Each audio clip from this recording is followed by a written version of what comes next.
मेरे प्रिय प्यारे बच्चों, प्यारे प्यारे बच्चे हो, दिल के कितने अच्छे हो, अच्छी अच्छी बातें करते हो, इसीलिए हमको बहुत अच्छे लगते हो। तो आप सभी का अभिनंदन, आभार।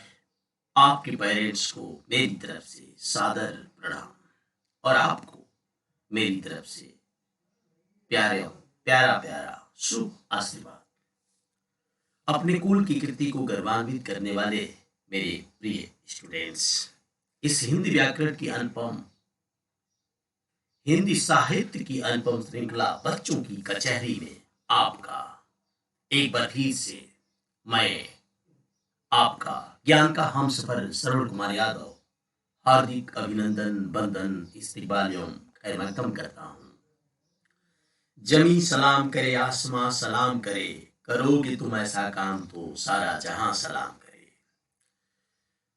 आज के कवर स्टोरी में हम चर्चा करेंगे आपके मम्मी पापा का आपके जीवन में क्या महत्व है, उसकी चर्चा करेंगे। तो पिता से बच्चों के ढेर सारे सपने हैं, मम्मी पापा हैं तो दुनिया के सारे खिलौने अपने हैं। आपके चरणों में ये सर जितना झुका है उतना मैं ऊंचा गया हूँ। कैसे रीढ़ चुकाऊं मम्मी पापा, आपके प्यार से मैं सींचा गया। तो आइए बच्चों, हम लेकर चलते हैं आपको बच्चों की कचहरी में। ये चैप्टर जो 9 है, यहाँ तक आपका हाफ ईयरली में यहाँ तक क्वेश्चन पूछे गए हैं, इसलिए इस चैप्टर को पढ़ाना लाजमी है, क्योंकि वेटिंग में आदमी है। आप भी वेट कर रहे हैं, हम भी आपका ही वेट कर रहे हैं। प्रस्तुत पाठ में अत्यंत रोचक ढंग से, रोचक का मतलब बहुत ही रोचकता, उसमें आनंद आ जाए, बाल मनोविज्ञान को अभिव्यक्त करने का प्रयास किया गया है। बाल मनोविज्ञान मतलब बाल बालकों का, बालकों के अंदर जो मन होता है, वो मन साइंस की तरह कैसे चलता है, मन का विज्ञान क्या होता है, उस तरह लेखक ने बालकों की कचहरी बनाकर उसको प्रस्तुत किया है। तो पात्र परिचय कौन कौन है, इसमें पात्र परिचय जान लेना जरूरी है, क्योंकि प्रेम परिचय को पहचान बना देता है, वीरानों को गुलिस्तां बना देता है। मैं आप बीती कहता हूँ गैरों की नहीं बच्चों, प्रेम इंसान को भगवान बना देता है। तो आइए प्रेम परिचय, पात्र परिचय देखते हैं। कौन कौन पात्र हैं इसमें, पात्र को जान लेंगे तो समझ जाइए कि पूरे क्वेश्चन का आंसर आपके दिमाग में सेट हो जाएगा, परीक्षा में वेट नहीं करना पड़ेगा। गोपी है, रामू है, चंपा है, परमू है और ढिल्लो, वारे ढिल्लो, जूरी, माली। ठीक है, जूरी के रूप में 3 या 4 बच्चे हैं, 5-6 अन्य बच्चे भी हैं। जूरी, जूरी एक मंडली है 4 बच्चों का, उन्हीं को जूरी कहा गया है। ठीक है, तो आइए अब हम स्टार्ट करते हैं। बच्चों की कचहरी क्या है। कचहरी आप जानते हैं, कचहरी जानते नहीं तो सुने ही लीजिए, देख ही लीजिए बच्चों की कचहरी, उसके बाद तो आपके जीवन में भी साक्षात होगा। गोपी, गोपी बोल रही है, गोपी एक पात्र है। भाई अगर इतना हल्ला गुल्ला मचाओगे तो फिर हम लोग जिस काम के लिए इकट्ठे हुए हैं वह 100 जन्म में भी न हो पाएगा। कौन बोल रही है, गोपी बोल रही। ठीक है, हल्ला गुल्ला का मतलब शोरगुल। रामू बोला, हाँ सुनो, मैं कह रहा हूं कि अगर अपने अधिकारों के लिए हम लोगों को लड़ना है तो एक रहकर ही आगे बढ़ सकते हैं। बिल्कुल, आप सब लोगों की अगर एक राय हो, सलाह मशवरा हो, तभी हम लोग माली पर मुकदमा चलाएं। माली एक पात्र है, उस पर रामू मुकदमा चलाने की बात कर रहा है। मुकदमा उसी पर चलाया जाता है जब कोई कुछ गलतियां करता है, तो उसमें कचहरी में जाकर मुकदमा लिखा जाता। मुकदमा का मतलब अब फैसला यहां नहीं वहां से होगा, कागजी कार्रवाई। ऐसे कई आदमी हैं जो हम बच्चों के अधिकारों का ठीक ठीक ख्याल नहीं करते। रामू कह रहा ऐसे कई आदमी हैं माली की तरह जो बच्चों के अधिकारों का ठीक ठीक ख्याल ही नहीं करते। हम उन सबको बारी बारी से अपनी कचहरी में लाएंगे, मतलब हम लोगों की जो कचहरी है उसमें उनको समझाएंगे, उन पर दबाव बनाएंगे। इसके लिए यह बहुत जरूरी है कि आप सब लोग एक राय होकर हमें बताएं। हम सब पहले माली को बुलाना चाहते हैं। रामू ने कहा, हम सब पहले माली को बुलाना चाहते हैं, माली को बुलाया जा। कई बच्चे एक साथ बोले, हाँ हाँ दादा। कौन? रामू को दादा भी बोल रहे हैं बच्चे। जेल कर दो, बेंत लगाओ दादा, मतलब उसे मारो भी लाकर। बेंत का मतलब डंडा मारो उसे। इसमें थोड़ा सा धुंधलापन आ गया है, ठीक है। आपके पास बुक है, मैं बोल रहा हूं तो कोई दिक्कत नहीं आनी चाहिए। रामू समझाते हुए बोल रहा है, ठीक है, ठीक है, सब हो जाएगा, सब हो जाएगा, मगर आपकी राय है ना? मतलब आप सभी तैयार हैं? हाँ। कई स्वर एक साथ बोलते हैं, हाँ हाँ राय है, मुकदमा चलाओ। गोपी बोल रहा है या बोल रही है? गोपी बोल रही, ठीक है। अच्छा, तो अब जज किसे बनाया जा? भाई बच्चों की कचहरी लगी है तो उसमें जज भी एक बनाया जाएगा। तो गोपी का एक राय है कि जज किसे बनाया जाए। चंपा बोल उठती है, रामू दादा को जज बनाओ। एक झापड़ में सबको ठीक कर, डांट डांट अर्थात ठीक कर देंगे उनका झापड़ जब लगेगा तो। गोपी चुप रह चंपा, जज झापड़ थोड़ी ही मारता है, वह तो फांसी देता है, फांसी, यानी वो तो फैसला सुनाता है।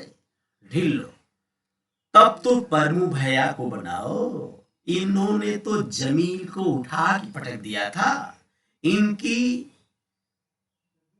कह दो यह फांसी लगा देंगे, मतलब यह कह दे तो फांसी हो जाएगी।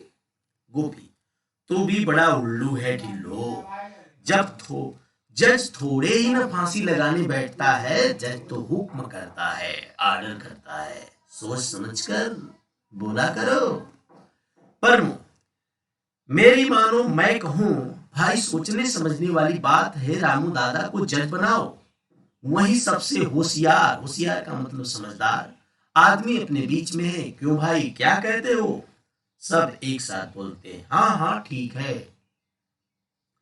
कमरा कचहरी की तरह सजा दिया गया है। रामू जज की कुर्सी पर बैठा हुआ है। 4-5 बच्चों की, लड़कों की जोड़ी बनाकर बैठा दी गई है। ढीलू, चंपू और गोपी मुकदमा चला रहे हैं। गोपी वकालत कर रहा है। राजू और पन्नू पुलिस के रूप में मौजूद हैं। हल्ला मचता है, मतलब ये सजाया गया है, दृश्य बनाया गया है। राजू पन्नू को पुलिस बनाया गया, सभी बच्चे हैं। रामू हथौड़े से मेज ठोकता हुआ कहता है, आर्डर आर्डर आर्डर। सब लोग चुप रहे, चुप होकर बैठिए, मैं अदालत की कार्यवाही शुरू करना चाहता हूं। हाँ ढिल्लो देवी, आपको क्या कहना है? ढिल्लो बोलती है, रामू दादा। रामू बोलता है, मिस्टर गोपी, आप इनके वकील हैं, आप इनको बताइए कि अदालत में कैसे बातचीत की जाती है। ढिल्लो तो सोच रहे रामू दादा है, लेकिन उन्हें जज बना दिया गया है ना, तो जज से संबोधित करना होगा। इसलिए रामू अपने अधिकार को जानते हुए इशारा कर रहा है गोपी की तरफ, आप इनके वकील हैं, आप इनको बताइए कि अदालत में कैसे बातचीत की जाती है। गोपी, अरे ढिल्लो, जज साहब कहो, जज साहब। ढिल्लो, जज साहब, हमने बाग में से गुलाब का एक फूल तोड़ दिया था, उसके लिए माली ने हमको डांटा है और कहा है कि बाबूजी से शिकायत कर देंगे। रामू, माली को पेश किया जाए। राजू, ले आओ जाकर। राजू, यह हाजिर है जज जी, गोविंद माली हाजिर है। सच, सब सब एक साथ बोलते हैं, अच्छा वही है। ये देखिए बच्चों की कचहरी, ये रामू दादा जज बने हुए हैं, ये बच्चे हैं, सारे बच्चे, ये गोपी है, ठीक है। सब अपनी अपनी बात कर रहे हैं। माली, माली को लाया गया, माली अपना बचाव कर रहा है। क्या बात है छोटी सरकार? रामू, तुमने ढिल्लो को फूल तोड़ने पर डांटा था।